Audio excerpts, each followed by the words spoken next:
নমস্তে, সত শ্রী আকাল, ওয়ানাক্কাম। আমি পঙ্কজ আসাম থেকে অন্য একটা ভিডিও নিয়ে চলে আসলাম বন্ধুরা। তো আমি এতদিন ধরে যে তোমাকে বলতেছিলাম যে একটা মন্দিরে নিয়ে যাবো, তো ফাইনালি দেখো ওই মন্দিরটাতে নিয়ে যাইতেছি। আর এই সাইডের দোকানগুলা দেখালো অনেকগুলাই জিনিস আছে যেগুলো হইলো সবারই পছন্দ হইব। আর এটাই সেই প্রথম মন্দির, মা ভগবতীর মন্দির। আর এইখানটাতে অনেকগুলাই মন্দির আছে, আর এক একটা মন্দির এক একটা জিনিসের জন্য দেখালো অনেকগুলাই হইলো মন্দির হইলো। আমি তোমাকে দেখাবো। আর এক একটা মন্দির এক একটা দেবতার জন্য উৎসর্গ করা।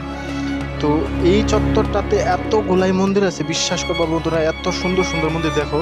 আর এখানটাতে হইলো যারা যারা প্রি ওয়েডিং শ্যুট করাইতে আসে, আমি অনেকগুলাই দেখছি শ্যুট করতেছে এখানে। আর এই যে মন্দিরটা দেখো কত সুন্দর। আর এক একটা মন্দিরের কারুকার্য দেখো কত সুন্দর করে বানানো। আর এইটা দক্ষিণেশ্বর মিনস না, কালীঘাটের মা কালীর মন্দির এটা। আর এখানে জগন্নাথ টেম্পলও আছে, পুরীর যেরকম জগন্নাথ মন্দিরের ওইরকম ওইটার আদলে বানানো মন্দির। আর সবচেয়ে দিকে যেটা হলো ইম্পর্টেন্ট, আর এই যে হরগৌরী শিব পার্বতীর মন্দির এটা। আর সবচেয়ে থেকে বড় ইম্পর্টেন্ট জিনিস যেটা হলো এই আহ, যে মন্দির চত্বরটা। আর এই মন্দির চত্বরটার নামই হয়েছে হনুমান বাটিকা। হনুমান বাটিকা এর জন্যই কারণ এখানটাতে বিশাল বড় একটা হনুমানের মূর্তি বানানো আছে। আর দেখো রথ বানানো চলতেছে, তার সাথে যাবো আমি। রথ হইতেছে, রথ ফেমাস, এইখানেও রথযাত্রা হয়, খুব ছোট করে রথযাত্রা হয়। আর এই সেই বজরং বলি, সবাই জানেন হনুমান বাটিকার এত বিশাল বড় মূর্তি যেগুলো মাঝের থেকে উপরে দেখতে। আর খুব সুন্দর একটা মূর্তি। আর এখানকার ট্রেডিশনাল মিনস হনুমানের মূর্তিগুলো তো অনেকগুলো অনেক দেখছে, কিন্তু এইটা হলো না এখানকার ট্রেডিশনাল মূর্তি।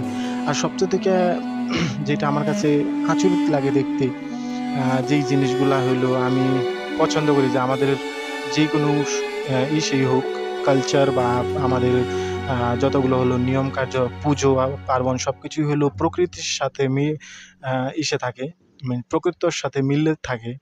মানে প্রকৃতি ধরতে গেলে পূজা করা হয়। তো এই যে বিশাল বড় হনুমানের মূর্তিটা যে দেখতে পারতাছো, এটার হাতে, ওই যে হাতের নিচে দেখো একটু কালা দেখা যেতেছে, হাতের নিচে। তারপরে হইলো আর গর্দনে, তারপরে হইলো গদার নিচে, এই অনেকগুলো জায়গাতে না মধুমক্ষী মিনস ওই মৌচাক দিয়েছে। তো এই জিনিসটা আমার কাছে খুব দারুণ লাগে।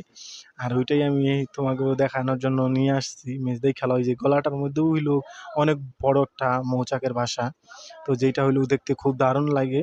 তো এইটাই তোমাকে দেখানোর ছিল। আর ভিডিওটা কীরকম লাগলো অবশ্যই জানাইবা, কমেন্ট করতে বলবা না। সবাই যারা নতুন আছে তারা একটু প্লিজ সাবস্ক্রাইব অ্যান্ড ফলো করতে ভুলবা না।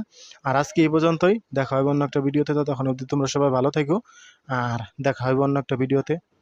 আর তোমরা এইভাবে আমাকে ভালোবাসা দিয়ে যাইবা। চলো এবার চলে যাবো।